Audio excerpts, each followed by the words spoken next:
السلام علیکم. تاسو که غواړئ چې یاره زه به زما یوټیوب چینل چې دی په کله مونټایز کېږي دا به څومره ټایم چې دی غواړي او څه څیز چې دی هغه ډیله پکار دی. نو دا یوټیوب ته پخپله وایي چې څومره سبسکرایبر او څومره واچ ټایم تاله پکار دی. خپل چینل چې دی وایټ سټوډیو کې کولاو کړه، بیا دې ځای نه ان ټیپ ته راشه، دا ووهه، بیا لاندې راشه، دلته ګوره دا تا ته وایي چې تاله پکار دی 1000 سبسکرایبر. 1000 سبسکرایبر پکار دی، ټایم نشته کار کله پوره شو. بیا تا ته وایي چې تاله 4000 غنټې واچ ټایم پوره دی، هغه د غټو ویډیوز د لانګ ویډیوز چې کومې چې پلنې ویډیوز وي د هغې تاله 4000 غنټې واچ ټایم، یعنې څومره ویډیوګانې چې تا اپلوډ کړل دي، که 1000 دي که 2000 دي که هر څومره دي، هغه ټوټل چې خلک وګوري څومره 4000 غنټې، نو هغه بیا تا خپل چینل مونټایز کولی شي.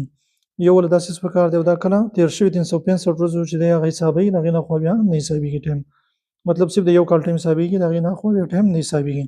په 2024 کې تا چینل جوړ کړی، 2025 کې چې دی ستا 2024 حسابېږي، که 2026 راغی نو هغې نه خوا چې کومه 2024 هغه میاشت وي هغه به ختمې شي، مطلب تېر شوي 365 ورځو ته ګوري، د هغې نه خوا بیا نور نه ګوري، هغه بیا کټ کېږي د مونټایزیشن کرایټیریا نه. او که شارټس ته جوړوئ او مونټایز کول غواړئ نو دا تاله کم سے کم تېر شوي 90 ورځو کې 10 میلیون ویو پکار دي، نو دا ستا مونټایزیشن کرایټیریا ده.